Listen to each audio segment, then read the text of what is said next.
কানাডাতে রমাদান উপলক্ষে গ্রোসারি করতে আসলাম। এসে দেখি সব কিছুরই অনেক ডিসকাউন্ট, এবং আমাদের পছন্দ, সবসময় আমরা পছন্দ করি টমেটো সব তরকারিতে ব্যবহার করার জন্য।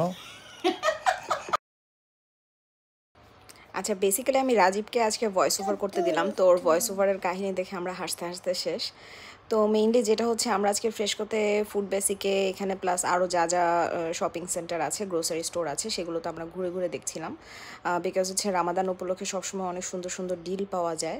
তো এমন না যে আমরা অনেকখানি স্টক করে রাখি, কারণ হচ্ছে ওইটা করে আসলে লাভ হয় না। তো আমরা যেটা করি সেটা হচ্ছে ওই আমাদের রামাদানের জন্য যেটুকু বাজার লাগবে, আমরা 3 জন মাত্র মানুষ, সো ওইটুকুর জন্যই, যেমন একটু আলুর চপ খাবো, একটু বেগুন টেগুন খাবো, সেগুলোর জন্যই আর কি মেইনলি বাজার করা। তো এই যে আমরা সবজি সেকশনে দেখাচ্ছিলাম, সব একদম ফ্রেশ ফ্রেশ সবজি, কিন্তু এত এত এত এক্সপেন্সিভ যদি বাংলাদেশের সাথে তুলনা করি তাহলে আর কি। যেমন ফুলকপি, এটার দাম সম্ভবত ছিল $6 বা $5, আমার ঠিক মনে নাই। তো যেটা বাংলাদেশি টাকার $5, বাংলাদেশি টাকার অলমোস্ট একটা ফুলকপির দাম 500 টাকা আসে।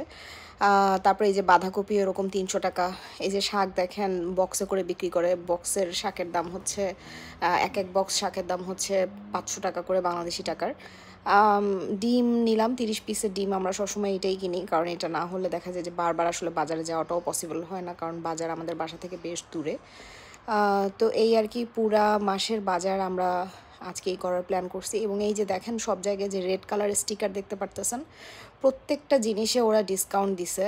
রামাদান উপলক্ষে এই ডিসকাউন্টগুলো চলছে। এই যে চাল অলরেডি ফাঁকা হয়ে গেছে, সবাই চাল কিনে নিয়ে গেছে, কারণ এত বেশি ডিসকাউন্ট দিছিল যে সবাই হচ্ছে আমার মনে হয় ভোরে ভোরে চাল কিনে নিয়ে গিয়েছে। তারপর হচ্ছে তেল, মানে রামাদানে যা যা লাগে আর কি সব কিছুতেই মোটামুটি ডিসকাউন্ট ছিল। তো আমাদের যেটুকু প্রয়োজন আমরা আসলে সেটুকুই কিনলাম। তো কিনে বাসায় আসলাম। বাংলাদেশে যেমন আসলে সব কিছুর দাম আসলে অনেক বেড়ে যায় রামাদান আসলে, যে এটা আসলে মনে পড়ে আমার এখানে যে অনেক বেশি এক্সপেন্সিভ হয়ে যেত সব কিছু।